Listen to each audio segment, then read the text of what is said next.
নিজ হাতে বানানো নোনা মাছ দিয়ে মজাদার একটি আইটেম রান্না করলাম। হ্যালো এভরিওয়ান, আসসালামু আলাইকুম। আশা করছি যে যেখানে আছেন ভালো আছেন। আলহামদুলিল্লাহ আপনাদের দোয়াতে আমিও অনেক ভালো আছি। বাজারে যে নোনা মাছটা কিনতে পাওয়া যায় সেটাতে লবণের মাত্রা এত বেশি পরিমাণে থাকে যে খেতে গেলে অনেক বেশি তিতা লাগে, তরকারির স্বাদটাই নষ্ট হয়ে যায়। তো আমি এইভাবেই বাসায় প্রতি বছর নোনা মাছটা তৈরি করি, আর এই নোনা মাছটা খেতেও অনেক বেশি মজা লাগে। আজকে আমি নোনা মাছ দিয়ে কাঁচকলার একটা পাতলা ঝোল রান্না করব। এটা খেতে কিন্তু অনেক বেশি মজা লাগে। আমি এই যে মশলাটা ভালো করে কষিয়ে কাঁচকলাটা দিয়ে দিয়েছি। আমি কাঁচকলা সবসময় এইভাবে কষিয়েই রান্না করি, এক একজন এক এক রকম রান্না করে। তো আমি এই যে কাঁচকলাটা ভালো করে সময় নিয়ে কষিয়ে এর ভেতরে অল্প পরিমাণে পানি দিয়ে দিয়েছি কাঁচকলাটা সিদ্ধ করার জন্য। এখন আমি ঢাকনা দিয়ে যতক্ষণ না পানিটা শুকিয়ে গিয়েছে ততক্ষণ আমি রান্না করেছিলাম। দেখতেই পাচ্ছেন পানিটা কিন্তু শুকিয়ে কাঁচকলাটা ভালো করে সিদ্ধ হয়ে গিয়েছে। এখন আমি এর ভেতরে পরিমাণ মতো ঝোলের পানিটা দিয়ে দিয়েছি। যখনই পানিতে বলক উঠে গিয়েছে তখন আমি এর ভেতরে নোনা মাছটা দিয়ে দিয়েছি। নোনা মাছ যেহেতু পাতলা, তো সেই কারণে আমি মাছটা কষাইনি এবং ভাজিও নি। এইভাবে দিলেও কিন্তু মাছটা স্বাদ খুবই ভালো লাগে।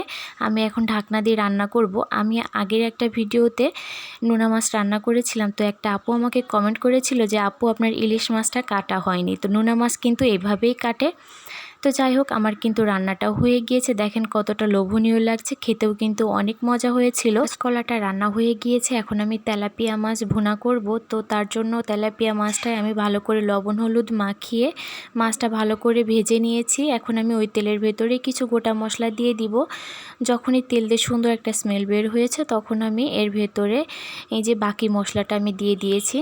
আমি আজকে ঝালের পরিমাণ একদমই কম করে দিয়েছি, যেহেতু সাবিতবাবু মাছ খাবে, তো সেই জন্য আমি ঝালটা একটু কম করে দিয়েছি। মশলাটা ভালো করে নেড়েচেড়ে কষিয়ে আমি এখানে বড় সাইজের 2টা টমেটো দিয়ে দিয়েছি। টমেটো দিলে কিন্তু যে কোনো ভুনা জাতীয় মাছ খেতে অনেক বেশি মজা লাগে। আমি এখন নেড়েচেড়ে 1 মিনিটের জন্য ঢাকনা দিয়ে রান্না করব, তাহলে কিন্তু টমেটোটা খুবই ভালোভাবে সফট হয়ে যাবে এবং সিদ্ধ হয়ে যাবে।